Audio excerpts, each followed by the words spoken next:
aduane ma munya ton da o say ye nioma ne siesie di ase no say unyina o say from 25 years na collagen na ekofom ni nyina ba bia o efi utinyu su go su na nyina eti say wudi we ya na ehye ne ma it's a way natural collagen and ye o say asha da ye collagen a ma no this is natural eti we kra wa try ho say ade na wo fa tablet for collagen o ma san try ho say eti o say because 20 omo ye no mu share me 20 years to come this one no maduro ko o system no say ni nyina ye aduane eti we ye aduane a me de ya na enkofo no mu kotodwe me ya no pa na ya na eme ya kotodwe efi say obu otimi da dem ni kotodwe ni ntimi nko ba bia otimi nya adwuma kotodwe bonkate enti we no say wudi a empire masade ne nyew fi say onan na de nante na de ko ba bia wo sone o ma wo ye de o na de ko pe nan no na de ko pe skaba enti ya na we ni hia me pa repair food no say ma kotodwe wo cartridges no enwe ne waposo nwe obu opija den so wo kwa ntimi mpija ne nsa o ma me repair food me de ba o ma wie di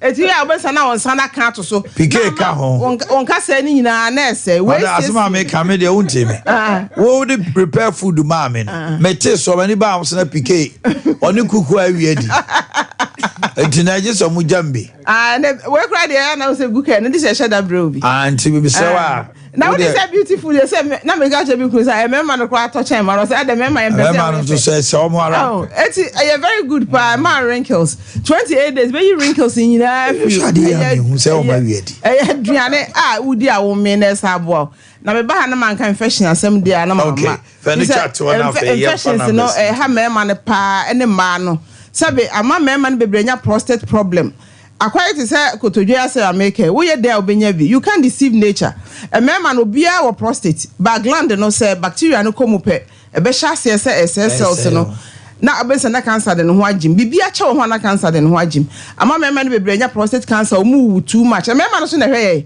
etu e man no me say momra ya so ho ye wo green tea wanwaso bi ho a ekumwa ni nyina oba ne be ma na eye enti obia mra ya so ho enkwala na ko school no infections na ma 7 nkola ne bebre Transactional na ho afọ omo ayusu panty liners ni nyina emoa o panty liners na mo yusu no tete no na ntisa benom na emoa no bacteria ni ngu enti oba tan bia misa ne mama ne mema obu na wose machie me ya efru kidneys na ebeku eneku nipa bebre ti kidney problems adoso eba sa pa be kan liver na ulcer no so ai kan ho asem no ulcer e cancer e kru bia e cancer so wan hwe ya ebe kan liver obi ba me ho na o sana me se o sa no e bia me pen so wan hwe ye be ka oba na liver and say me say October no buy last week oba say na doctor na ka che ne say aka na liver and I'm saying your doctor enti dey be kan no one female phone number is in the journal you so full alignment that's right your number is 0246 01 another 01 50 0246 01 another 01 50 and back here 0242 87 80 90 0242 87 80 90 ya swap to member bia na so wo yare na ma hoda brass officer so wo kotodwe problem a ye exercise wo prostate bia this main office so ye product ni bi wo ha eni ba bia this so be main office so na enu di nkomo na chiro nua na obeja edi eni de ewu ni nyina na de wo ya ebeboa ye so full alignment interchange so ba ni kire patase ne ho na obi amra future life. Your health is your own responsibility. Also, about Bobby Biara. Madame Oli, send your car. Madame Oli, and I was sending Carlo. It's all about money palaver this morning with George Dacko.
Sometimes, if you need a woman, you don't get money, you don't want to go chase woman. Oh, my son.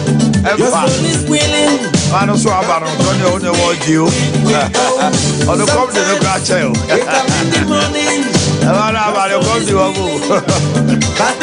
The first is, yeah, I have to wrap up to oh, sir. Oh, okay.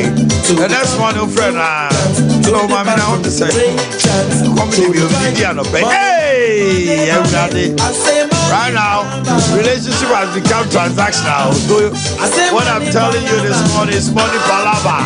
You ain't got money, stay put. Our corner share, so somebody problem. Hey. Every day. Okay. A very good morning to you, Kwabia Manfo, Aban exclusives. I want to believe you're good, my bro. You are a brother. Don't forget your wife, Mali. DJ Omanhene on the case, y'all. And Pedro Maxono for Boakye will be joining me because you're for real, man. Former MC Obuasi will also be joining me. I am willing to hand over power. Nana Dankwa says so. And then MPP must apologize to Ghanaians over poor economic woes. We deal with that this morning. Stay tuned. Masamre, yes, yes, who buying ball. Who here? Who here? Oni power numum. Se kasabi or crana was sent or sensuja. O kasa to me. If you are se crack a kind or west be. Tokro be down Simai or where do you want to me Bruno? Minimum be on to me can F. Or to me can F ye. Obi are H the kaya day. It's answer the sin of baby too. Obi or Casada and one from now a kakasabi. One tears yet. I was saying. Now one no one counsel the idea any halito and yet. Was saying I say green be ne plaques be a basis or. Ntokro bi aba osime wo hodoma na aduane ko shema na aduane shema na epro na ya wo ya wo se na atu no usi a wonim be sa asesa obu a ne se ne dwiridwiri enti ama na no no bugum anopa active point 4 fia babra ntia na mpom to say bibi aboko a child introduction we what can you na family all of it that's na message charity for na afefo nyina na ya sent to your for said the bia ye no so so na pa betwitwi wo sen na nwumre nso wo sin twe ne ade a obe na nwumre de nyame anim ni nipa bebre di for asemu we no so we nipa 100 abe 90 di for eno so na hia pa we den kentwitwi anopa no because nwumre no dia bebre odi bobu on ma ko huru nanum no ada na ke bathroom ho na akoye ni so na de huru anum na any paste I would tell you so how many seconds na ko but bebre oh mi wa mi say ya ye bi wa mi say nwumre m ko ya ri asa gwa so guru ya no akọ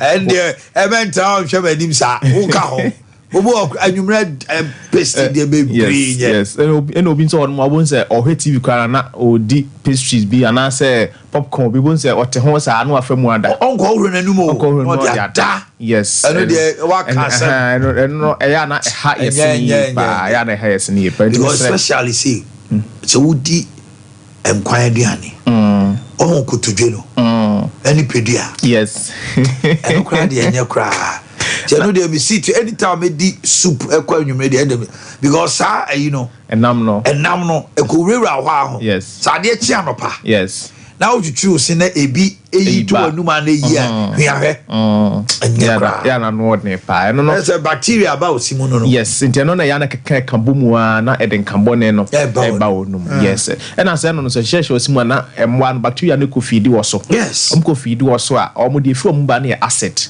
inti acid no edoso wo wonum honom na ese wo se no na ese ama wontasu no ensu emu ye dry wontasu no ye dry a emekwan beda won so benya ese yare na hodo no bebre na ese den carbon enso san ba yes no no emwa ye kra na be ka so didi we bia fe so horo wanum na de nketenkete na keka no ni na empiemra na enuane a eye hard ne yese ne so a ye ase tools no so no ye ne sugar enuane no so ya ye nteso se ye ntimi nya ye nteso na ye momodin se be ma ye nan so tinti awo dentist sonom na so ni dentist abetim the active point dental clinic aya o dental home na wa ba na ya hwe hwe wonum ene wo se how ni nyina afiri honom so opese wo se na atu na yensimawa so wo se na su abu ni anya feeling so emawa sebi se ka bone na wo num na pesi yentu ase nso emawa se wo se ase na dead honom na ekwan church dead ase na so bon se wo se no ase na ye black yellow bi any green bi a wo ba ni nyina behwe ede ama ese no yesi permanent any temporary ede wo honom a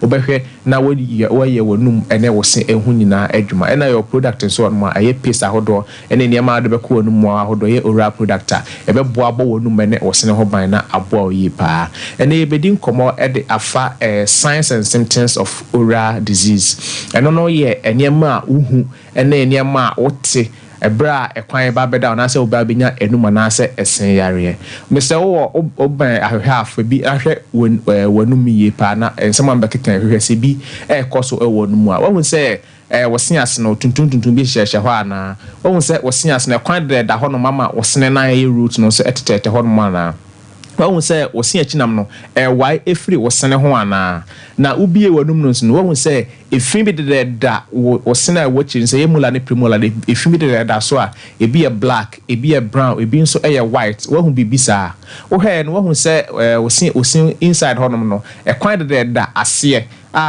wosene crown no ene wo gam no hono ne kwan de da hono mo na amese si bibisa wo simu amese tu ho anamo na according som na omo na ontu sa how no ase eye ma fi say eno no ena ema kire say woseno yare ahyase say ebe mo na se bi okwa yare no kra abem na eno sa science we say ni nyina nso no eya na dead say wo yare no wosen yare no ade a akwachiri eno no so wantu ho anamo eno so de how bebri ena ebebre wo wosen ade ahwe no fa onsa emi a wosen achinam ne hwe emre ana so wosen achinam na ayeko ana ase bebi nso apai ayefita wo hwe wosen achinam no ne kala no enye normal mesre ekwan beda ho ama wanya sen ana se ebitin kra ba se wanya esen yare no ebi na mesre wosen no kasi so na yoya over side no to say ya obi ewom wo hu say bi nkamboni bi efiri wanum eba wo de aduane ana yenso bi gu wanum no wo se no ete wo say efemfem wana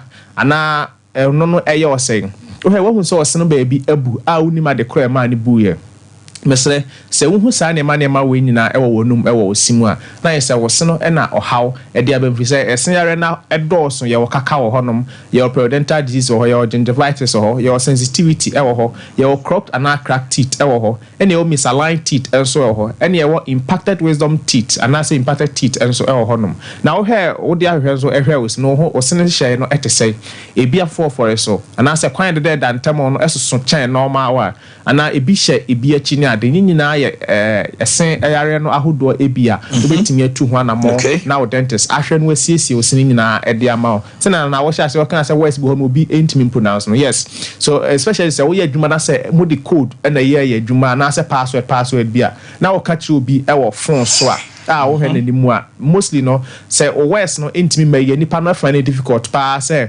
obetimi enya da password na say passcode no he na wakobo ade foforo na akofa asemo aba intimi say wo no etu a ko dentist so na onsi wo no emfema say de be ya o kasa de timi abaye na west bi honum so etimi pronounce west no eyi na wose nso asu abu no so intimi man pronounce west ni nyina bi eyi no so wo ko dentist so mo be ye na wo fele a obo se wonim bia ni nyina be sesa kama na ase nso atu no e ma wose wafono ne wa no honum no ebugum no wo ko dentist so mo a obesi ni nyina ma ni nyina active point dental clinic ye bi ewo ye clinic honum ye wo Kumasi Santas di nyame me otimetwe na say abusua FM oboase odunko ajantion na ma akwanso na konka road honum so ye branch ba ko ho Accra Crispo Accra Jolu Presby Junction Katepelem Road honum na ka so Crispo si de ben farm depot no sunya o abrosan na be koko bodra about na se hwina se na de chef filling station ye branch am ibi edwada ekosi memene da no pa no nwotwe ekosi anwumre no nsia akwasi ada so Kumasi ne Accra branches no so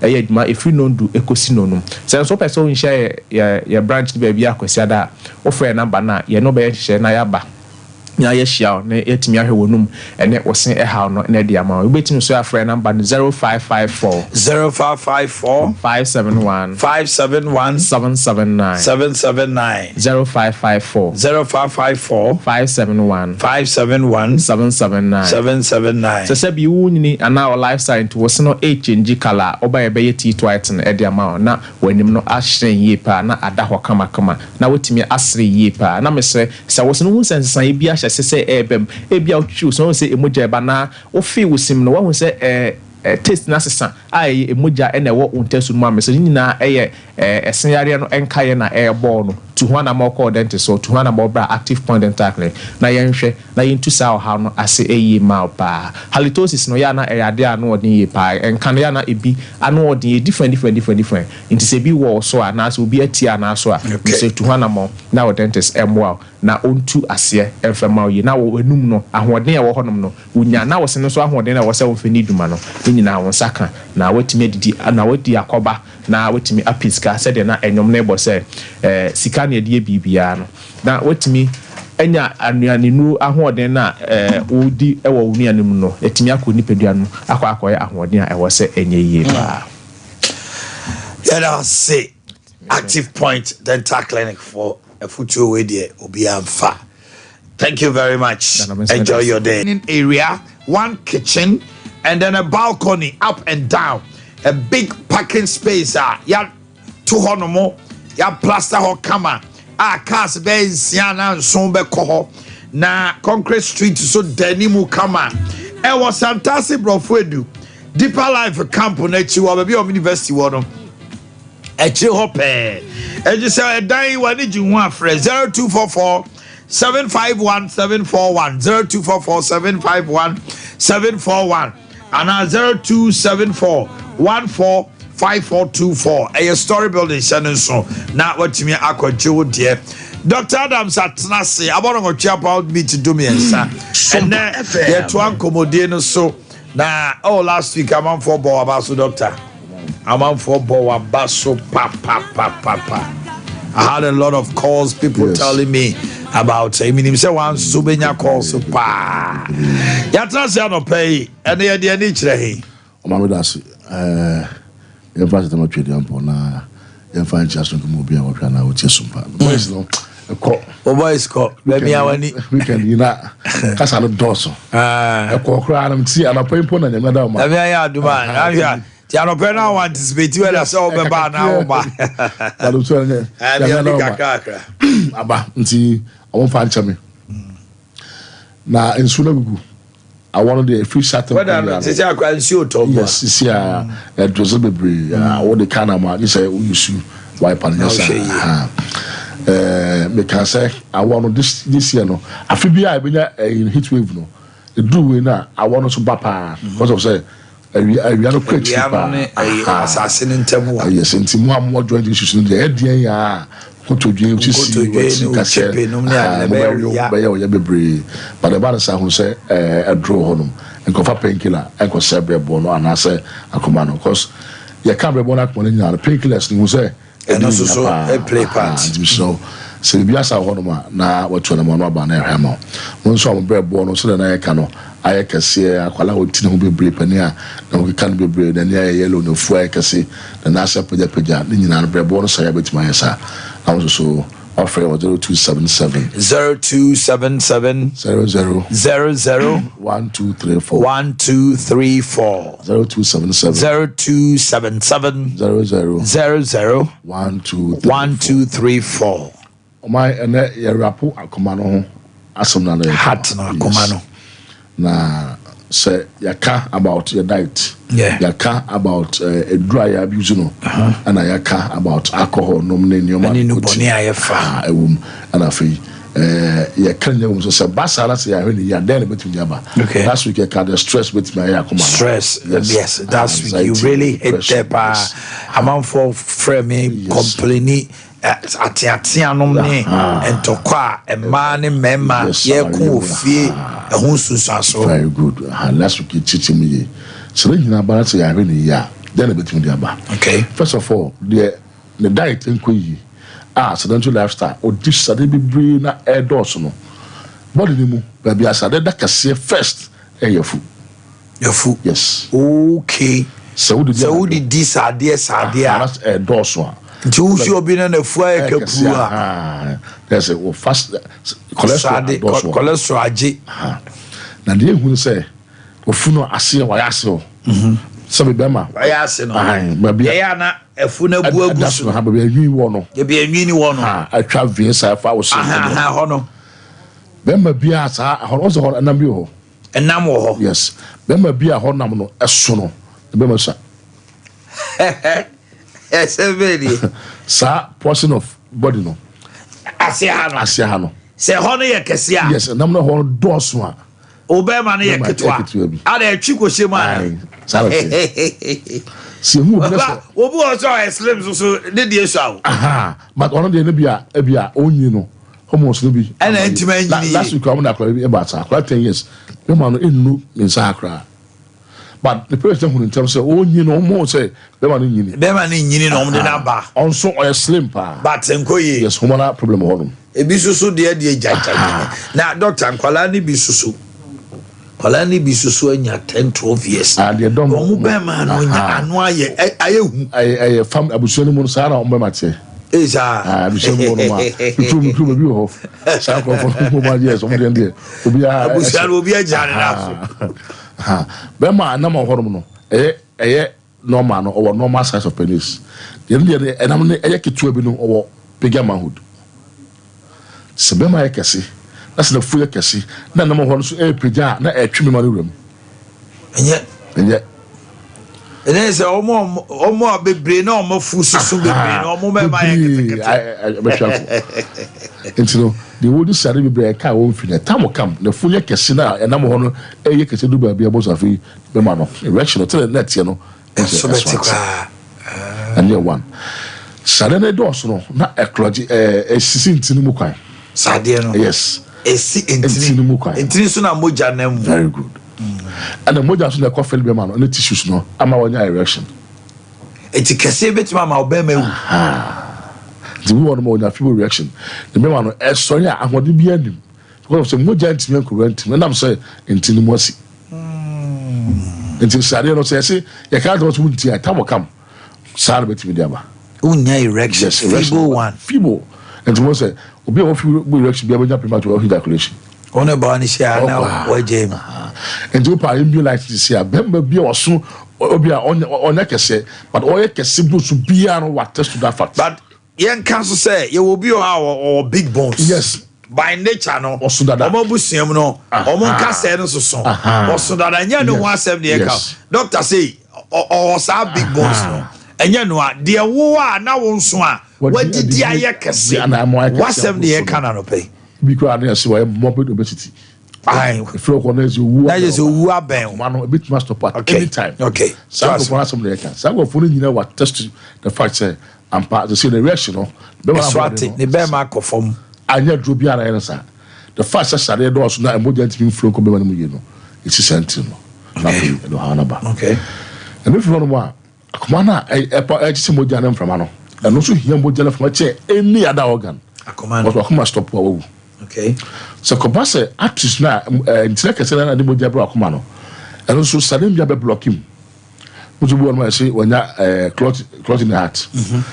moja abotoa akoloke enti akoma no ntini mu after moja ntini akoma no mu after a minute or two say had me ko use moja na nipa no e call offer yes wanya cardiac arrest akoma no eno ano twapia no ano sackcloths and this started na air doors no and that block intina adimoja ba akoma no pe no dia akoma na fail ebe stop pe the panu and if you no more it was heart failure I understand sometimes if I say failure and arrest na pe dabi cardiac arrest nko and instantly obeko onyare okwa ha na akoma otwahwe no ano eso but the heart are failing no and the gradual process na yes baby touch ma wan hwa anye yes na nyinia na fe akono ahu se afedi wa week or from Sompa no mo beto come imprensa na come no bond because say fancy one no say we no bond tentem a and right take you be enya 240 per minute na ebo sa kikikimsa I said obetima wuze yes omre so but akumana kɛse 240 yes sɛ akumana afimoja wɔn na dɔ ha nti nipa ɔno otimi home kra no abrɛ wɔn kasa o ɔno akora we ko sia oba opɛ kasa na sɛ wo ne no ɛkɔ pre kakra bi obetime twa hwe o wodi agro wo ye ni yo adi so ne kun tɔkɔ akasa mu bewu ɛno no kra no de ɔno ɔho ne ho no on kan tɔkɔ on feel yes ɔho sɛ akoma na weak to that point afuna akoma sɛ sɛ ɛyɛ kɛse na me ma ɔsan bi na saa man wo hu no ɔkɔ ha na ha bi aso trase on susu ɔkɔ ha na ha no trase ɛna ɔba yɛ ka no de yɛ ka nyina wa ɔno ebi sɛ wɔnom sada wɔnom segeda na ne no odi asade ne sane ma no ɛnu ade fa ma wa ɛnonom bebree ɛna wanso ana dɔk na sɛ wonya bɛ 50 years kwa ka obenya asade nam de jaiwe osuanom ne sa nneɛma obi a bibia no mu na yes nanka wonam nyina anya fish dry meat on where sana tambia ntino you free akoma there's no pressure on the heart so be under pressure no ma bia no dɔk ya na ɛdɛ ɛnam de ɔma na yɛ nyina no tla bia idu pedua no na saa ɛno kra de o sa na yɛ kakra ai pedua ko tu kra de ana ɛde ya na asɛ ya dry no ho no ma aponche ne bo ma se aponche ne bo no ebi asade ne ta ho no bɛkɔ no ochim na echim fa ne sa na ho de adana so ni adana wo pa de ye ku ye ho sei and so far on daily basis o da bia hwe o de aponche na mo aponche na so sa de kra che za na ne nti be ya sa we tam kam no ntino nyina block nti akoma no sha say yemre ntino nya moja yi a ba bia ne na akoma mu wa no bu wa ne nsa no ase on to so ho ti bu won ma ase de pane bi wo ne nsa mo say no yes tingling or ha ase pane bi wo so bibia ni obi nante da ne pa wa ro hu so mo na ro numbness na na se esifom bi so ni nyina che say frama oxygen ma ho yi frama ma na se mo jan so ma ho yi because of sentino baby sentino kwa enti bi won ma na nim say no o ha na nim half na ase o yi so sum so ase won so ase wo ase eye tititi na no half the same thing bin na me tin enti ma obi ano chia no o yes o hon ma na something to check akra ho na sajai bi wan ne sa chia no ho na no atene ya na no jai the body yes the nice what we tene ya na no jai se eye e boss anka we nyana tin pona nto wana mo a na first stroke e be gene padua no so ba ntina block ni mo gina nkore nyina ade we branch aba wo na the pressure be ja wo so o nya pressure na nam so say suppression no ni kwa de adu bi abafodro ho abidro ho because man natural ono akobetuma no bi ade control pressure no they don't I'm not telling you ho yes o sa de winsa yes na and I'm telling say obi young guy take 12 no when stroke I'm so that's what pressure on him I say no ni but ono no do na ontimi no ene na yi to ja pressure do na namunti we say wanya stroke na wanya stroke na be dere ene ontimi nko ho kra so ahwe ya we to stroke no but na be man na because pressure dey ma on sa ama left na reactivity no ye tin fa bin come be man no okay because ba stroke for no ye man na duro ni assign massage and asa to reactivate the nerves force imiano pushing twitwena na ekwasa bodem be man no ntimi nya sa massage no tin ban be no be stroke na wi no na be ma kura na wu so so do no say be ma ho na kofo mu a so no chance be wu kura ana akoma no na se stroke no ba ya se be wo for 1 year e ma no ba nsia 1 year o ntina fa so be na so wa no madru no ata se because we won ma when asu but still I don't dey adwuma so kuri enu ati na ye kusia na akoma no stop e be stop na di wo abeni pa no enti e wiase ma nyina se ya de ekuni pa number 1 e stroke na wiase ma na gana e wiase ma nyina abro ti ba bia HIV yes share ekuni pa number 1 wiase ma no stroke yes antino nya ho konya side ni bi kra ti je na sano titi na nimu fa yes ni nya bon ka stroke no see a predisposing factor se na ma say stroke ni bi yaba enyin to ho tempana na waba na ka ya de free na hwe wa dwen mu na mo na stroke no but treaty adrenaline so aka ha ehwe wa dwene mu moja kom ye from akom ye akoma no timi chemoja no ye from akoba bia ye entimi nya saa na emodro enya so den na wanom na ntimi ai clear na fe call baby okay doc bia sa one man od bo na chewo any scientific na aba na hamo ya de edika kan he bili we crowd ofra ba bia won so kwan wa de do mi be ma no wa bad breath wonum pampa wo kasa pampa wo no so from ya mfa do no bi nsa no bia wo bia na ekoji kuma sia de wo atwema tachiman kwada so ohwimase ofase kwala so no ma wo bua ka hoba bi te pa hoba bi na free ba si wotano so nfi no ma na afa taxi na ho no so ba doctor mi mo do ba bo so fole cash bi ho no pampa so cash bi ho no ana nkran no ya wo do me number 0277 0277 00 00 1234 0277 0277 00 00 1234 if you na wabrochi na our control baby na why lab person be wodura no so ma 0241 36 73 49 0241 36 73 49 yes allow sharafi nyame ene yare safo doc you better see no paper no pay me se me boha life to today no kwa needing Ade Honorable Zuba Ofori Agyemang former MCU Boakye ana municipal yene to twen komo ye hwa ni mo se Max of Boakye so ebe kan sa Zuba akwaba now pom to say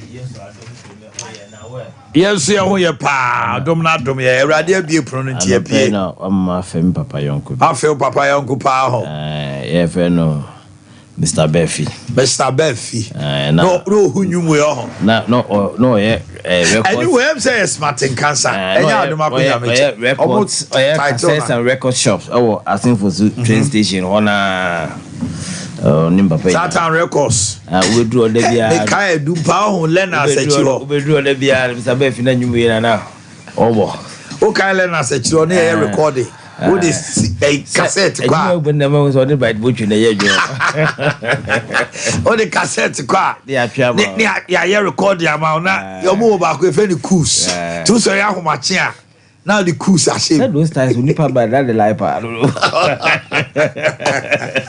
pastor akwa ba kula de gang right we mo kula de gang right there all this they want to know no what not say you the trust wa ho want to me the kwa I don't pay your shot here that na ya brand pa oh we tell me the call now you brand 7 so okay brand 7 I don't know there they unim na we be ya be promise yeah man te no edin pa o me peka sa ata no afi no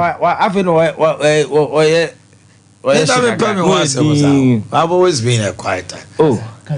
Now we both on can you say Zuba that Zuba has known me all these years. Menkaso wana mano kasa.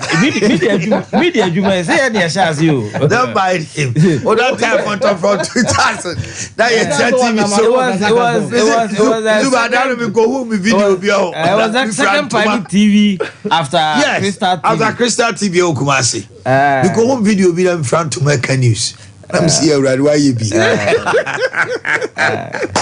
right, you didn't come out of pay. I am willing to hand over power. Nanado say he's going to hand over power willingly. And Yadia, he had a privilege of Jerry John Rawlings, Jay Kufuor, and then John Dramani Mahama. You know, if anybody is looking out to say, be our baby, be there. No, he has said, say, Obenyang will hand you over to Baumiano. He will hand over 7 January. Power willingly. No.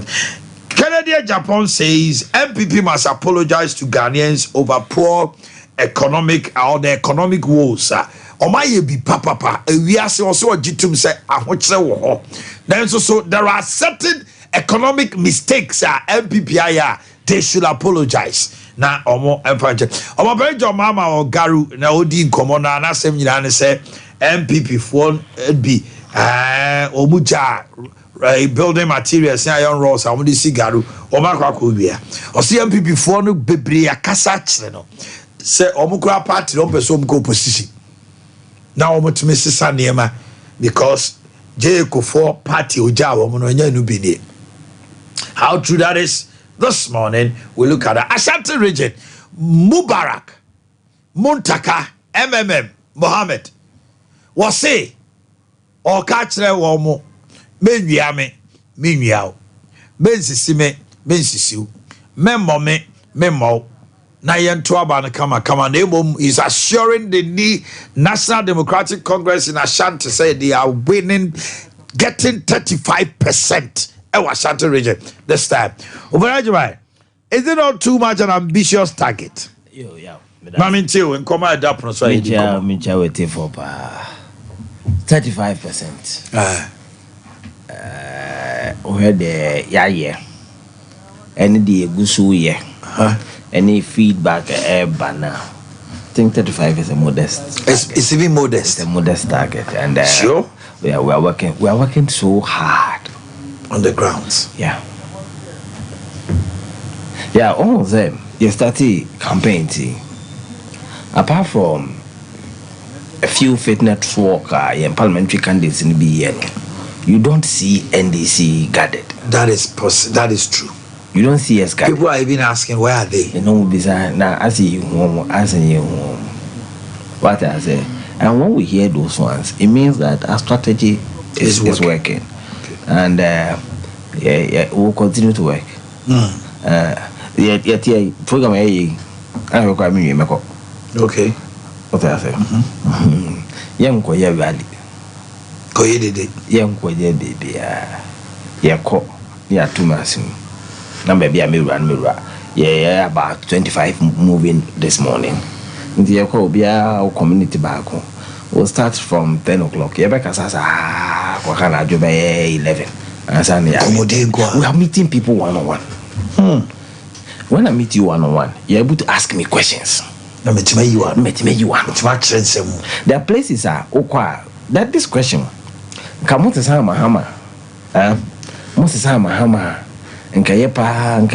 very interesting question. They ask you? Yeah, a lot. And that question is a question. You pen one-on-one. But I know they are out to me any Nippon Kasama. That question will be some radio, so I may answer. Maybe we shall answer. But we shall be some answer. Okay. What the answer? Because I have answer. I'll go with you.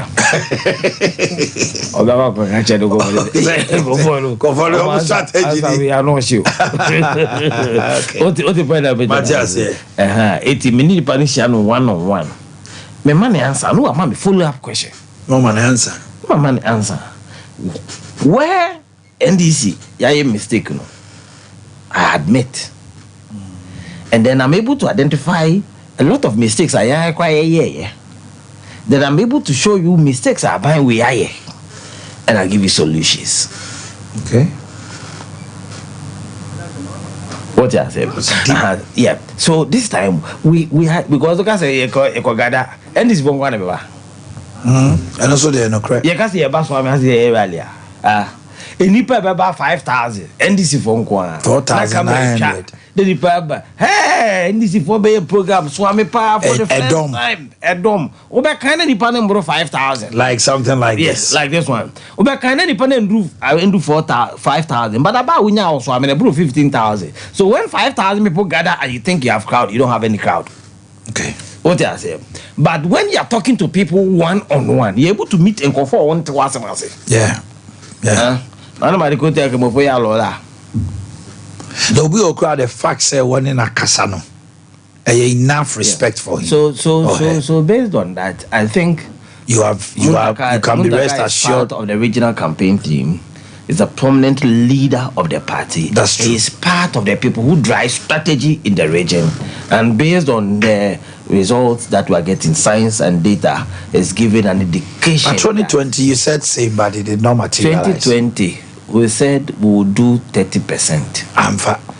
we got you got 28. We got over 27%. So let's say 28. So if you do approximation, we had 30. Okay. We were close. We were very close. So this time around 35. When we said benya 30, near over 28. When we say benya 35, it's possible you can. But if NDC gets 30% vote, give yourself a margin of error of 2.5%. The positivity of you getting 30% in the region is so crucial for you to win the elections. Me, I am looking at a bigger figure than that. Than 35%? Yeah. It's never happened though. Yeah. I am looking to see a shock in the Ashanti region. Oh, okay. I am looking forward to 10 seats. 10 seats? In the Ashanti region for the NDC. 10. 47, no? Yeah. Moji 10. Some of the Munda come the Ombo Mosako. Ombo Parliament. What I say, yeah, baby. For now, you have 4. You're 4. Drobonso. Yeah. Asawansi. Yeah. New Edibiasi. Ejira. Moji 6 account. Normal maintaining 4. No? 6 beko form. Hey. 6 beko form. I know. There are particular area, cluster of 3. All of them are gone. The Ahafuano southeast, southwest. There's a particular area, cluster of 3. They are gone. 3 constituencies. Maji. Yeah. Tina, it becomes 7. Muhum says Saturday no Maji. Until now you have 7. You have 7. 3 and I'm up at 3 as also. 3 is about Kuyakumanope. 3 is a who's offensive when you have Fenso South. Offensive South. They are doing very well. They are doing well. The guy is working so hard. The guy is so well. I can see some towns. I shifted to your favor. If towns, some of the towns are not shifting. But I said there's a lot of work to do. Oh, okay. Offensive North, there's a lot of work to be done in Offensive North. Okay. Agona is an interesting area. Agona gives me so much excitement. Tepa, yes, there's some work to be done there. There's some work to be done in the Tepa. But Agona gives me a lot of excitement. I'm telling you. You are taking 10 seats in Ashanti region. If you look at one particular constituency, I get so much excited. It's Agona. Yeah. MPP seats. If you just search it. Yeah.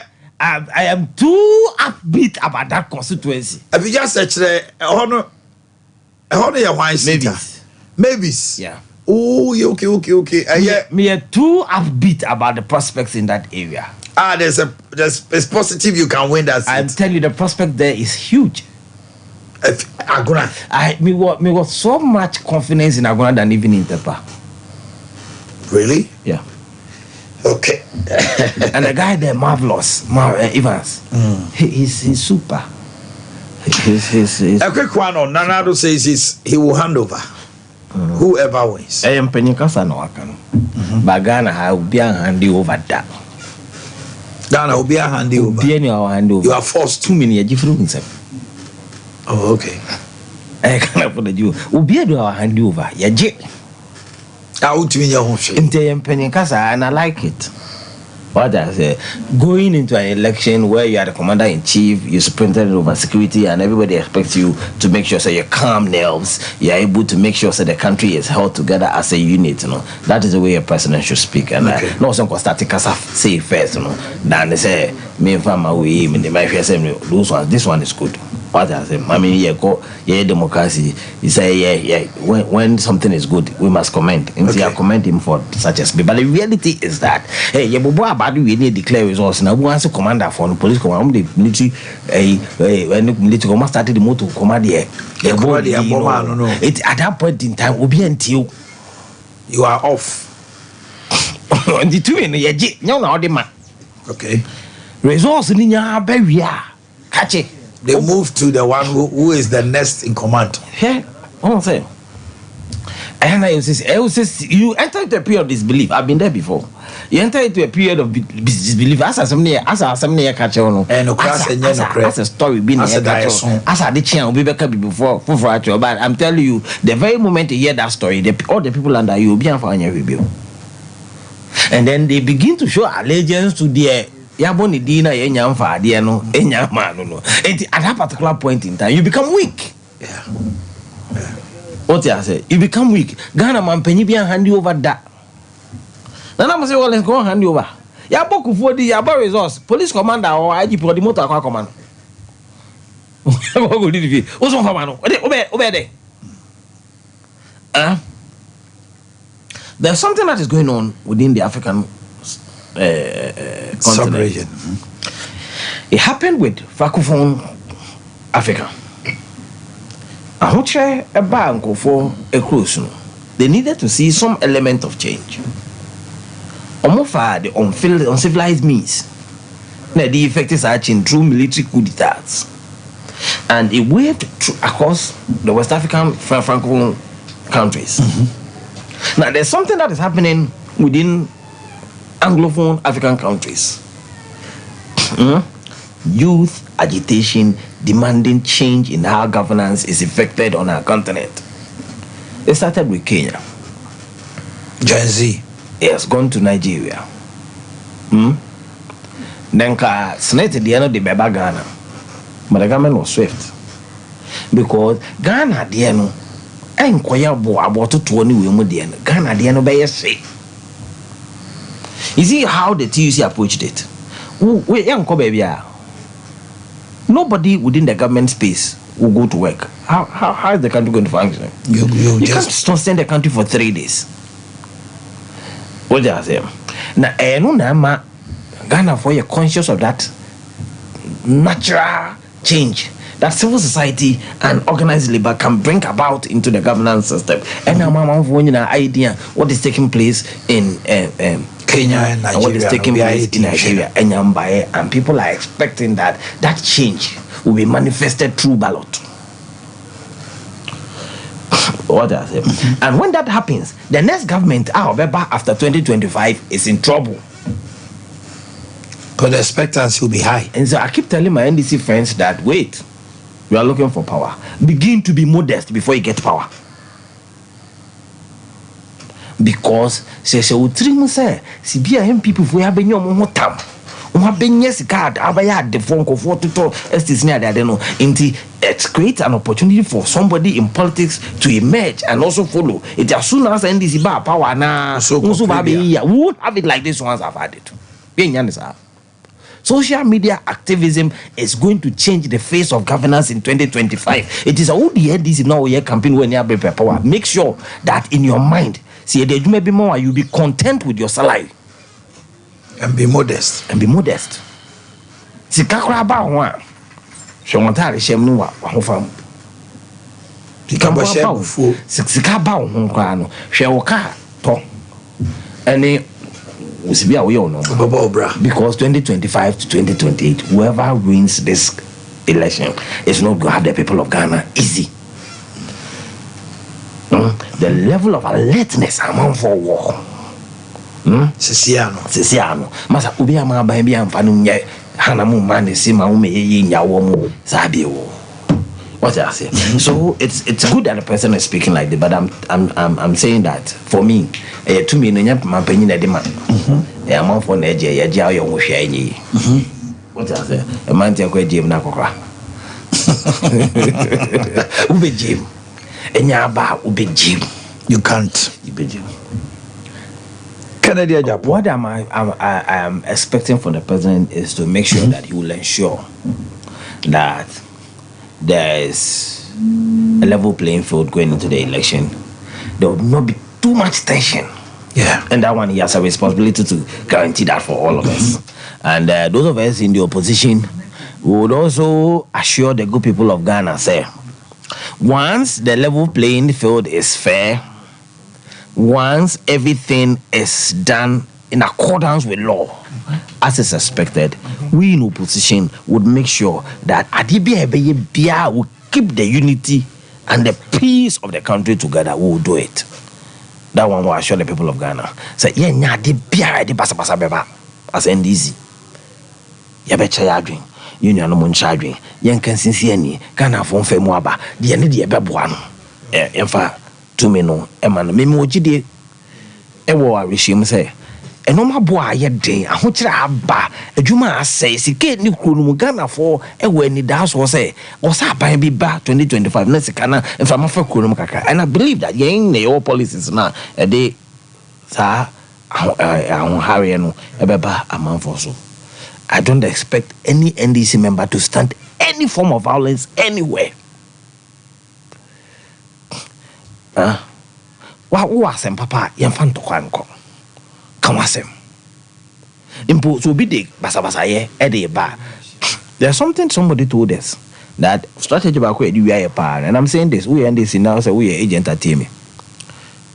Me prefer say me agent tawo. No be the ballot paper me no tuma. Behwe no na nipa baako for the ballot paper me no atum. Na gidigidi bia ma ho. Because it's a strategy. What they do is that they send it back. I say what the ballot paper me no ba betum. Now we end this in agent no your home masem.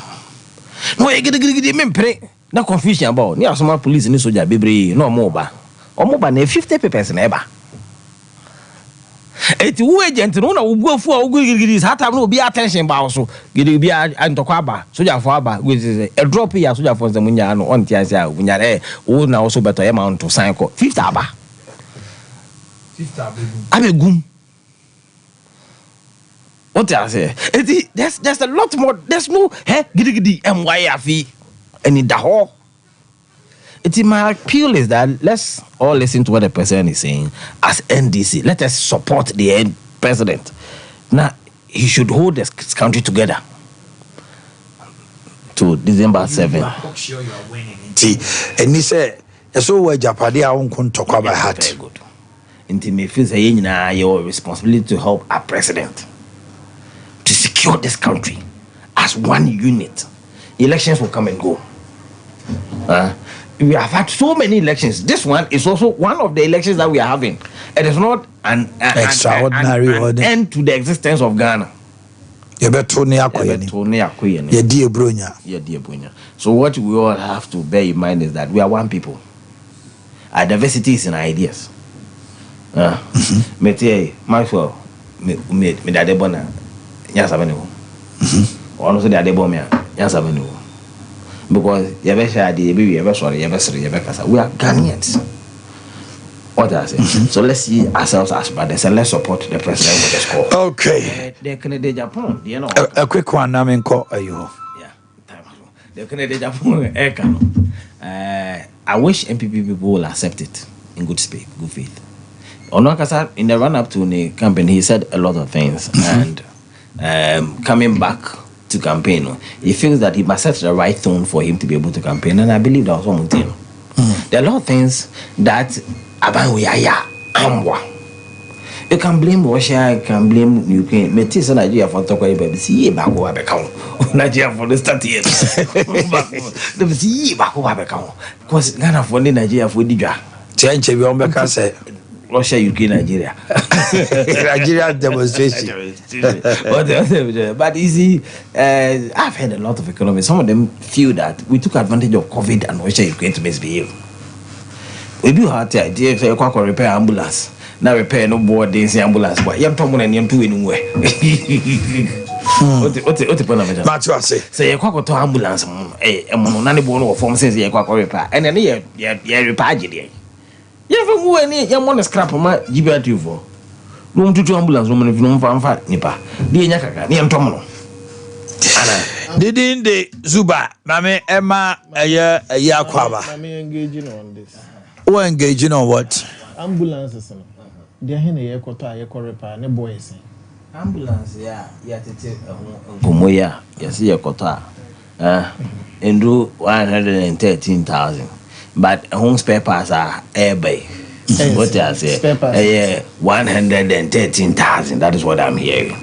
And I auditor general also a reporter just say and go for quite the contract anymore. Come say you ambulance service for now and ideas services that they have done. So what I'm saying is that okay, the MMT and say no ebo any that any repair no ball in Sieni. The MMT say. You see, you are holding on to a black one, a trainer will be dear. Your microphone. Almost then 80,000, but them say 85,000. 85,000. 85,000. And I say got spare parts 113,000. 130,000 Ghana cedis or dollars. Repairs. Yes. Spare parts for each. How is that possible? Very good. What I'm saying is that. What I'm saying is that. Maximum,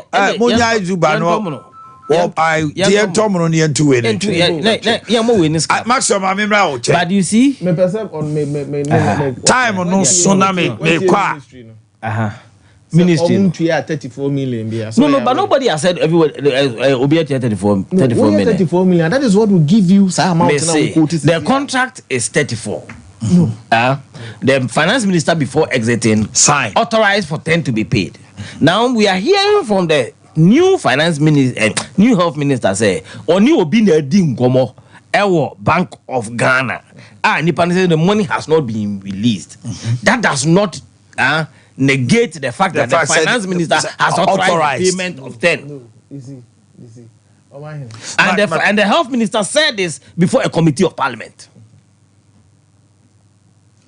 Okay, Mamincho, Maxwell. Zuba Koko do baby. Zuba Koko do Jumana. They are calling you so much. Aye. So yeah, MPP no cry or hon and this no cry or until MPP for no queen now, Baby King. Bye. Maxwell, I mean too. Sometimes Sanyo must say, I about election. Ni abetu mfuturo egum ablakwa okuje to ebeka say the 34 million and ekwa approve 34 million for repairs which is a lie. A lie. So tell us the truth. Ministry na ba beka say sika no kra ye ka ho asem na $10 million. You are talking about ambulances a twemu ye can say 85,000. No, not even nebo kra. A twemu over 300. 307. And then 1 year service in a 7 year count. I don't know, but just one said and for a period, a 7 year count. It is a worker. Oh, Crawford the $10 million 2024 acquire servicing of ambulances. Also, a basa but ambulances never ada been. If we brebe and omu engage sa a company no servicing no omaya for how many years? 6 years, 5 years, and a stretchy. You are talking of parts now, Okotono. Any cost of servicing and Kazanso, you're part of it. But do but 2 gumus say as will be a US, it will be Bokrono. And as some of our came, wouldn't say one company pay. And an ambulance service no and a ministry no engage you in this, They are about 5. At me refer the exact company, but they are even more than 5. And one market come one boom. No, more servicing. No, servicing. No. It will be our one day obeying, obeji. But politics in Tino. Not Nipano Kofaba. Even when I have corrected no crown, still be hold you on Eddie Editro. Ediane a Japadia in our canon pay. I listen to you. And Manya Brer ready. I about 33 pages. Yeah. In fact, Sabi me no be atom. But so obi timi kan we say pa na ogidia. Na nipa kro na ye nneoma mienu. Ida say wo di tro. Asam na ka me be ka no. The punctuation. Just look at how baby answer say koma wo kra na koma wo. Baby answer say full stop wo kra na full stop wo. And some petty errors be a grammar say so much grammatical errors, so much punctuation errors, so many colons and what just a kind a whole thing now. Yes, it's a complete and all kinds some no so it may start from tribal side. Na jampia besi financial side. Na jam na investment. It doesn't make sense. And you have on more NDC for SPN and Yemi. But say you're journalist be. No so. But the former president spoke to it. Or say onipakro or chiro book no. Say onipakro no.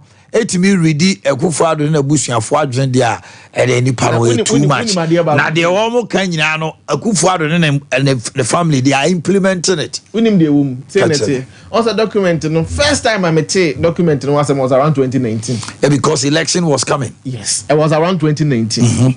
Me no kasa on that document there was soft copy because enyo obi na author book no Omanhene na twere book di ni di to one na me be ye changes wo book no ma obeka cho say this is the original copy. Yes, it will be refer to the original copy page 23 wo say ya manu na ti kopo ye ko we book no mu no page 23 Omanhene a ono author book no original copy no ya manu bi akura ni ho na ti kwa yepo but because anonymous person now even say the name obi all time it is say anim say book no say me NDC ni a metimi atwere ahye mu ne say president Akufo-Addo kra ka say ebeka be 5 to 6 months me ne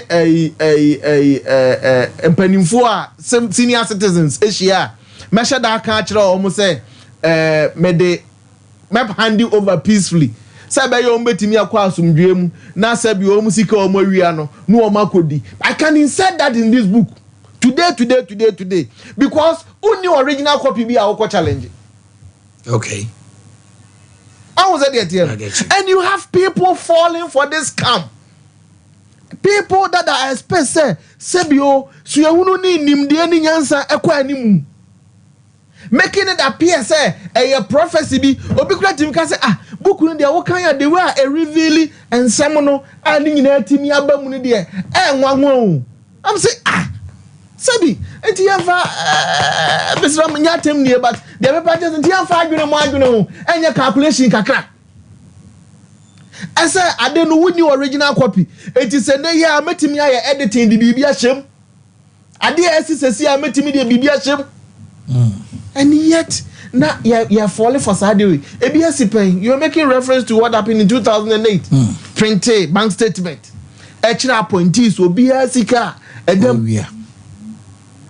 But Ora Fifi Quote, Onya Quenya no be deputy minister. Onya Quenya a committee a vetting in any mono. Then minority leader, honorable chairman, question Obusano.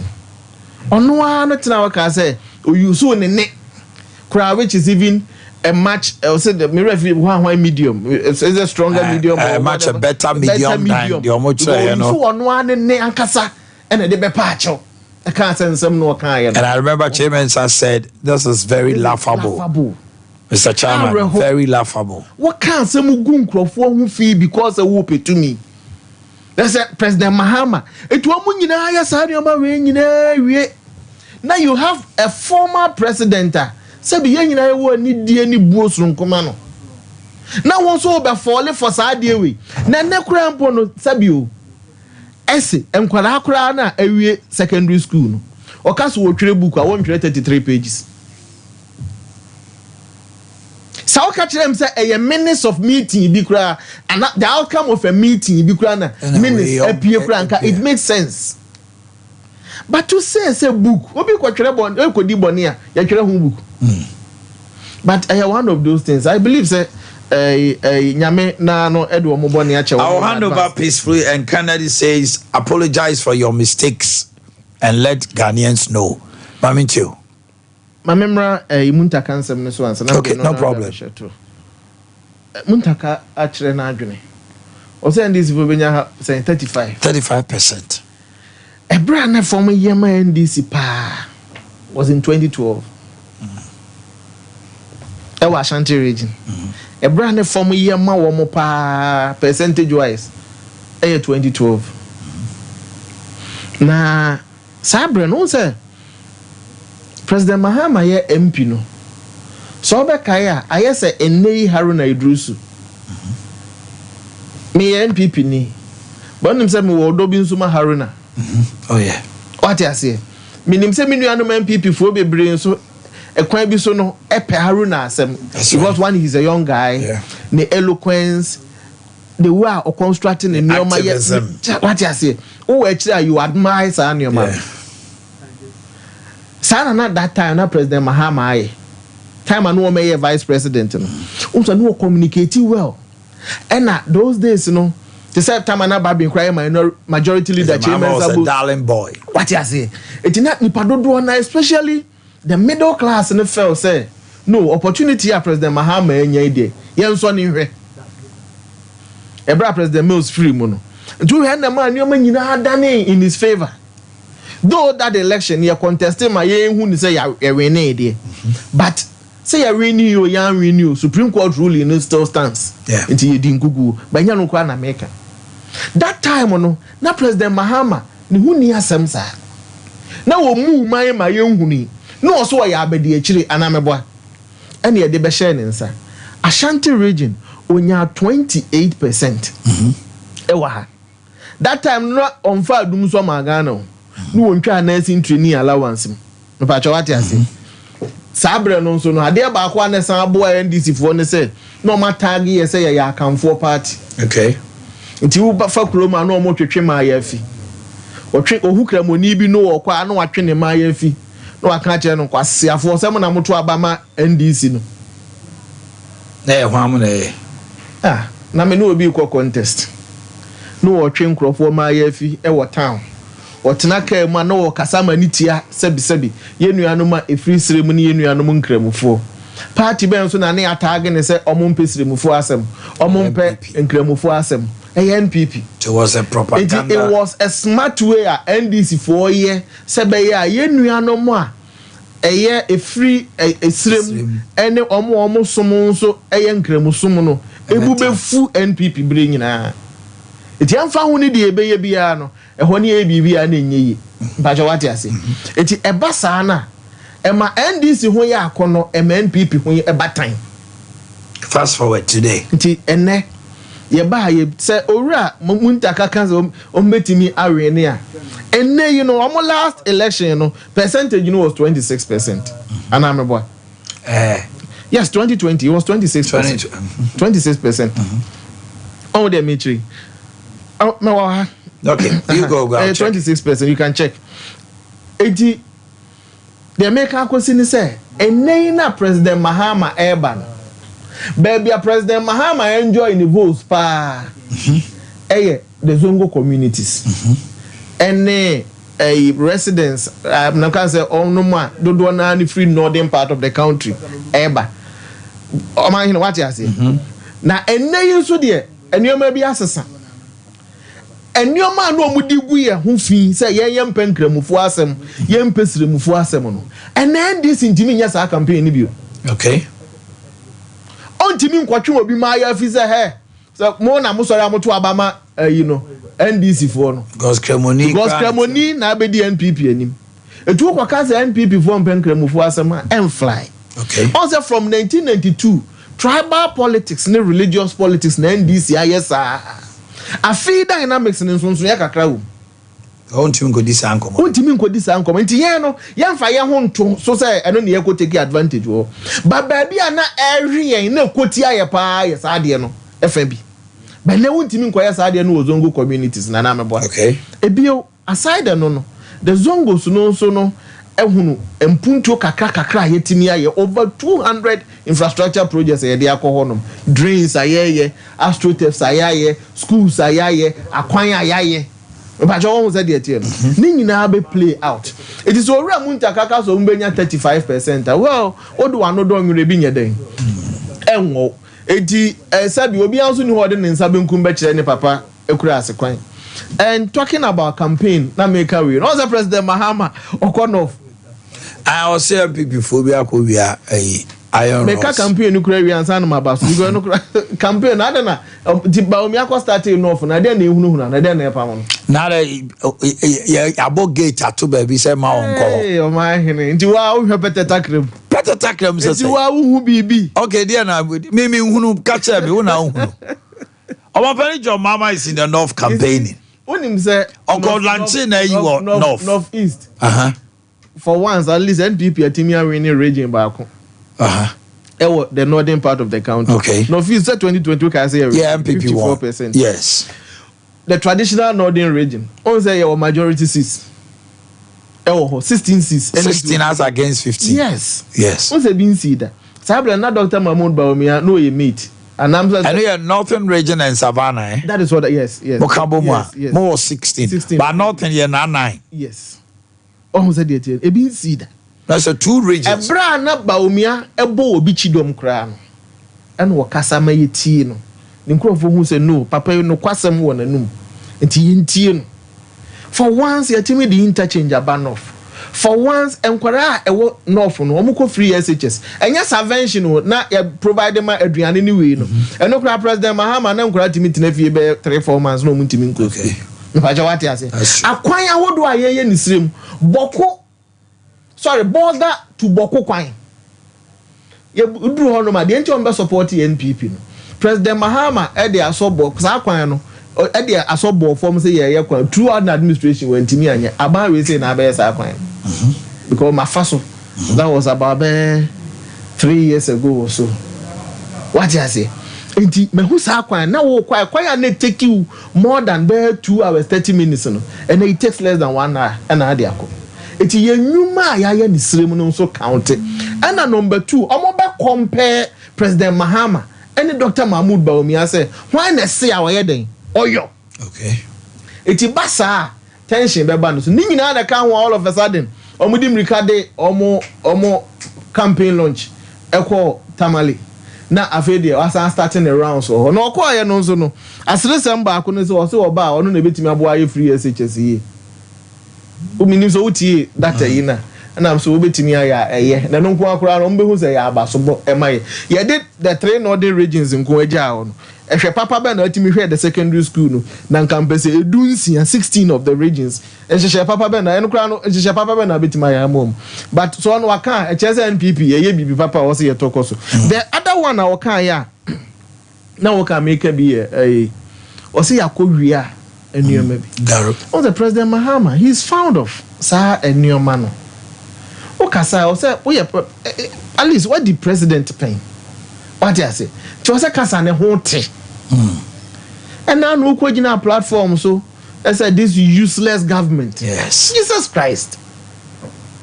Oh, we also know asa begina akasa an o mai mu nyina ono ne president ya di na tempa na wano o ya ndu ya sure say ombe yode president na no o ya ba akopan so ne president Mahama na no o ya sase oh o mai na wunim ultimate catch na anu ya in recent one say you refer to ababi say you useless government. Compare your useless government to Kwame Nkrumah. Yes, your useless government. How? We are to me Ghana for say foolish balloons. We are no asaka Ghana for say your short memory. There's a gig na day trimuno. It's titoda na agba so. One na no ya say President Mahama. But what you say? But the point is President Mahama, we wouldn't say basic you we are. We yet then yes, I'm a be president view. Omanhene Yaw woman say our de hospital na President Mahama e kan contract mawa. Onioma a we de be site. O cement, wanwea, wabo, iron rods. Enye oman na sade say obo ho ban. Your oman na sade because you provide security in general. But in terms of security, what contractor now will provide security? Okay. But you almost said it. Okay. Remember, also contractors say, "Yeah, quite we pa." Yeah. Cement. Memfa Kofi for instance. Oba area bi obefa cement o, but na memfa ju shop. Area bi sorry obefa security. E wo ho a, obe checking the cement. And saying cry the message be ma ju shop. Yes. E bi ordinary cement go na boys ni bi twadi. Sino hydro akwan ya be in New York.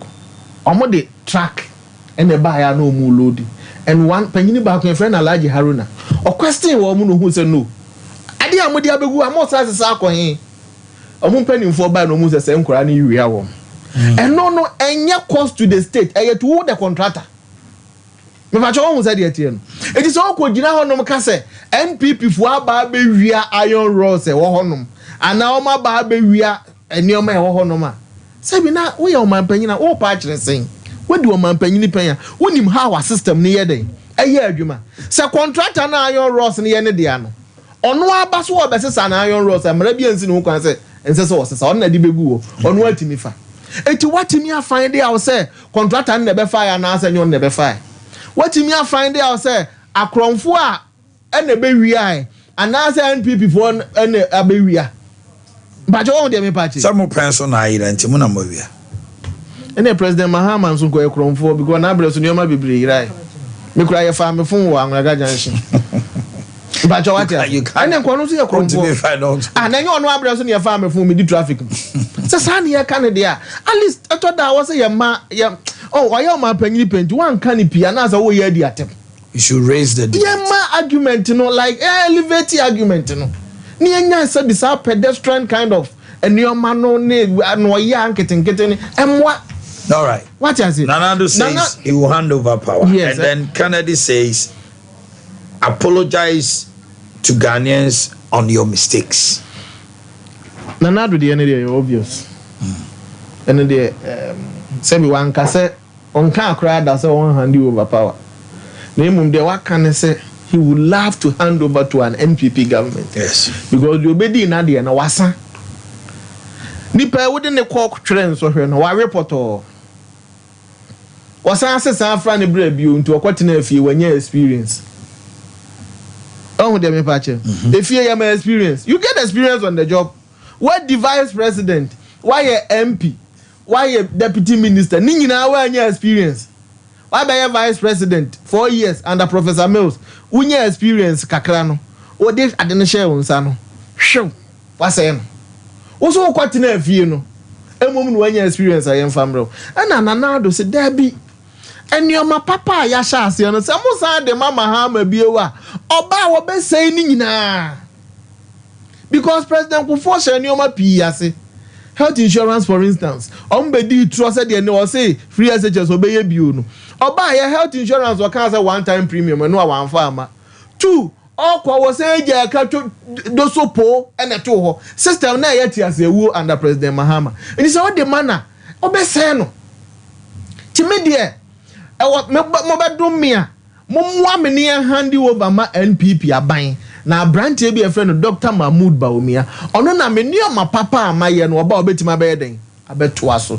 Ghana card President Kufuor ase NDC bae Prof Mills ne President Mahama Ghana card o manya den o man to aso ne egusu eka eyusu ye voters ID card peboa o man in between voters ID card and the Ghana card no me patcho in terms of say o dey your transaction dey hin mu odu ebebo o man Ghana card definitely but 8 years NDC anhunu here so mo eye Ghana card no eti ne ya yetimi aba beboa digitization ye boa amanioma akwa animu a Dr. Mahmoud Baumia can say oh your cost of war Ghana card your wo bio data will be harder than no so what per passport you only have to apply online apply online na passport ni because you where you be connect bibia it your passport no to fear and once you dey abro fi enya fe na akwa DQ so say okofa fingerprint ni bibia bio you will bibia dada but what I say eti Mahama ba sa ne o mani nyina ya hye papa ni nyina no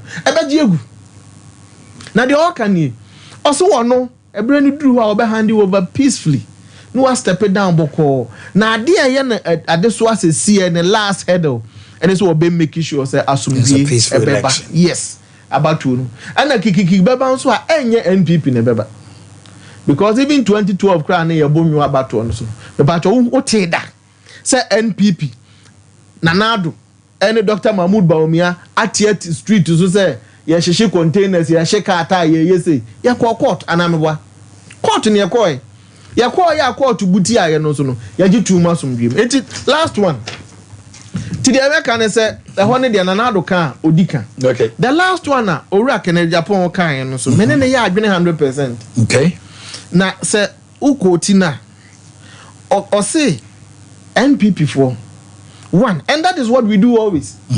So what me several times I'm betting I say no morning. And I'm what is my beginner mark I say no munya den. Now I always tell people say even the dollar. Yanya sa assembly ya catch the Ghana for. And you ma assembly a sign I be sign. What you say? But the mom say yen free one for mumra ne dey ya dey say wo. Ti Ghana for money into. Say my yes calculation say NDC for na wo ho no na. Omo se so omo na ye papa no omo na wo ho no na ka dollar nketwa mu 17 cedis e basic arithmetic na mom ya ansha boss ya de beba 15 cedis ene de eye no enti asem na ayi owura akompreko e ka no and it's in the right direction when it comes to free SHS ya ade when it comes to court building yes ya ade when it comes to one district one factory ya ade one village one dam ya ade interoperability ya hwa ya nioma bebre nursing training allowance ya restore but when it comes to the management of the dollar ya boy ho safo hina nya dai enye eno no waka kire wo se nkogina ho na entauti achievements nko a baabi a wo se wugitum se ya anya ade de gitum se be omo omokoto aba no se be impreduas na omo nya nkwase afo okay adwene do omutim na kwanya na ebia ono unya bi megina wanim eti na ya wo se ebia wo akonya nte be wo se wo nim nyansa sen na obi adwene da ne tirim okay eti wo ba no ho se nipa somes wo ye nokwafo wo ye honest wa baabi ankoye no wa wagye atuma yi wo ho aten baabi a ekoye nso watimu yie na yamfa ntu nsani ani ibi baabi a yankoye kura na ye yahwe ase no de bia meka na ho brase bi ti se fuo ye free so ye ba fa ye ba tena so no na fuo ye say 18 cedis 74 pesos me boy as of January 7 yes as of January 7 na 18 cedis 74 pesos and fuo nam 60 cedis plus enya ho petrol ne boarding pa diesel ne boarding pa driver ni bi esu mbacho wate ase now ekwan be na Ghana ni betie me obetie me because me didi be mo ma no sa de ne boarding on fancheye na emom no ba ko na me ne ekwa akansie na ono so ono ne ani da so no na breso de bo ho prensia from 3 cedis 20 pesos 83 cedis 20 pesos no de bo ho prensia say ye ne ono ne san wo san ye no ebetimi aye pass am ro say ton 1 gallon 120 Ghana cedis but what you say you know ono ne sana wasano ebe ye pa it should be around 120 Ghana cedis eti mesra mo wo mu say your management of the fuel no anko ye said na ye pa ne de na so wo de ye toto NDC hu aye de ne ye den eye sen ne de no me assure say sabio NPP won from so NDC won from so but ye pay the best to lead anameboa NPP born ho modern won you maybe mu NDC so e fa bi won so ya de mintimi ntan se mahama betena so anye bibia da but ye hwe wo bia achievements a ebi de ne konkan so eye anisuade hina e change oman no and anu ya machines ya de bread districts bi ye that's right ye the concrete mixer ye the grader ye the ariable menkane sa the friend rollers no ye the backhoe ye to the drains you supply you with tanker yes ye the anwaka tanker ye the be water mfuturo ba ye the be water the cars be 5 I'm telling you ni nyina ye the bread district no enya no nko yes aside on common fund allocation no ye the sika ebrewa say 1 billion 1 million then got 10 billion yes some of o de beto fuel o de bet to baby also to anwea ene ade na mu de aye saa ya ade ye ne nioma kakra no wa common fan ne ban so de bi ye den support e bi nsi wo mai mu da ba cho won say de tie no e bi ambulances Omanhene ebrebe na bi si say ya to ambulance ama constituency bia uti bi da eti ye nioma ye no e ya akese sabio enye ni nyina na betimi aye 100%.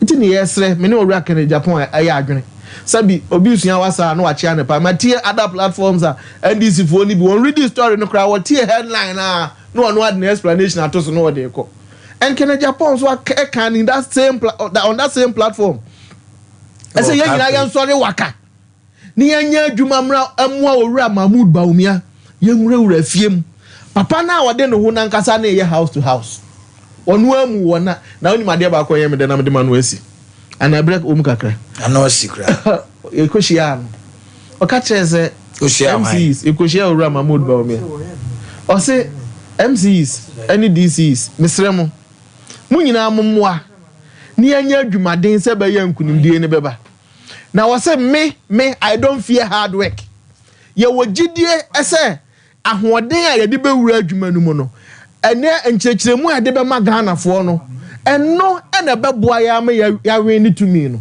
ebe ma Ghana fo ahunu se NPP ene party a wo de Omanhene mana anidaso yɛ den ewom na ahotoso ewom yɛmfa yɛ ho nto free SHS so say no ni game changer da bi wayɛ ade Ghana fo ahunu be no ko antimi nwe ne election no paja wate ate wayɛ factories wayɛ ade eno ko antimi nwe ne election no what ambulances what machines ade e be mo wa we ne election ni say wo say yɛtisi form ne ɛkɔkyerɛ nsɛm. Thank you very much. And yɛmfa birthdays no ɛntwa happy birthday to Reginald Sewa or uncle Bolare.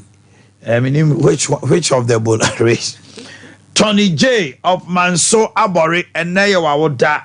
Mr. Kwajo Dabanka TM. Honorable Anwamo Esoma Trinkwa. Grandpa Nana Apia J Danka.